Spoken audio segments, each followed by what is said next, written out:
Να σου πω κάτι, με έπιασε η Κατερίνα η Παπα-Νικολάου, που είναι η ενδυματολόγος της παράστασης, και μου λέει: να σου πω, είναι εποχή, σε παρακαλώ, βοήθησέ με λίγο να σε ντύσω.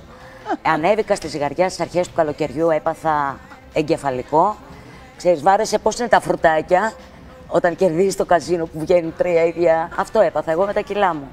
Και έφυγα σφαίρα, πήγα στην Καβάλα, Ναι. που έχω έναν φίλο από την εφηβεία, τον Δημήτρη το Σιατούνη, πρωταθλητή στο Στίβο, και έχει ανοίξει γυμναστήριο εκεί. Και πήγες στην Καβάλα για να κάνεις... Λόγω του κολλητού, να το συνδυάσω, ρε δεν παιδί, σε γιατί εγώ τις πιστεύω. βαριέμαι τις γυμναστικές, τώρα μιλάμε και Και αηδίες. εγώ γι' αυτό σε ρωτάω, η γυμναστική σε έχει βοηθήσει? Ξεκίνησα με τη γυμναστική. Με βοήθησε και ο Κωνσταντίνος ο ξένος με τη διατροφή του και ο Νίκος ο μεταξωτός από το Συμμετρία με διάφορα. Δηλαδή ήταν 3 άνθρωποι οι οποίοι συμβάλανε μπάσκετ. 3 άντρες. 3 άντρες, ναι. Οι οποίοι με βοήθησαν λίγο να ξέρεις, να ξεφουσκώσω. Πρέπει και πες μου κάτι, γιατί πολλές γυναίκες έχουν αυτή την αγωνία. Είναι εύκολο τελικά? Όχι, εύκολο δεν είναι. Γίνεται. Τι? Αυτό είναι η σωστή ερώτηση. Ποιο? Γίνεται κανείς πραγματικά, εάν το θέλει πολύ, με προσπάθεια να χάσει βάρος? Όχι να χάσει 2-3 Βέβαια, κιλά. μωρέ, γίνεται.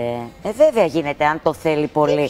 Τι πρέπει να βάλεις ένα στόχο? Δηλαδή πρέπει να λες, Πρέπει θέλω να- για αυτό το λόγο. Δηλαδή πρέπει να βάλεις ένα λόγο στο μυαλό σου. Είναι αστείο που εσύ είσαι έτσι, εγώ είμαι έτσι, και εσύ με ρωτάς τι πρέπει να κάνει ένας άνθρωπος για να αδυνατήσει άμα θέλει. Εντάξει, θα το δεχτώ, Ελένη, θα σε συμβουλέψω. Να μ' ακούσεις όμως Θα σε προσεκτικά. ακούσω, γιατί με ενδιαφέρει. Ωραία. Θα τρως σωστά και όσο μπορείς να γυμνάζεσαι. Κοίτα, εσύ δεν έχεις οσμό, σε βλέπω για εγχειρισούλα. Θέλω να κάνω κάποια σου στιγμή. προτείνω. Ναι, θέλω να κάνω και στην γυμναστική. Εγώ πια για άλλους λόγους τώρα. Εντάξει, ό,τι και να λέμε. Κλέβει Το σώμα χείρες, κλέβει και αλλάζει. παντρεμένες, Βρε, η γιαγιά μου. το σώμα, όσο και να είσαι τυχερός όταν είσαι πολύ νέος, γιατί νέα αισθάνομαι ακόμα. Αλίμονο. Πραγματικά. Από τα 40 και μετά αλλάζει η κατάσταση. Ωραία, δεν θα σε λυπηθώ όμως, ας πούμε κάτι αλλά άλλο. γιατί να μην με λυπηθείς? Όταν σου λέω τη γυμναστική, Ναι. οφείλουμε να κάνουμε.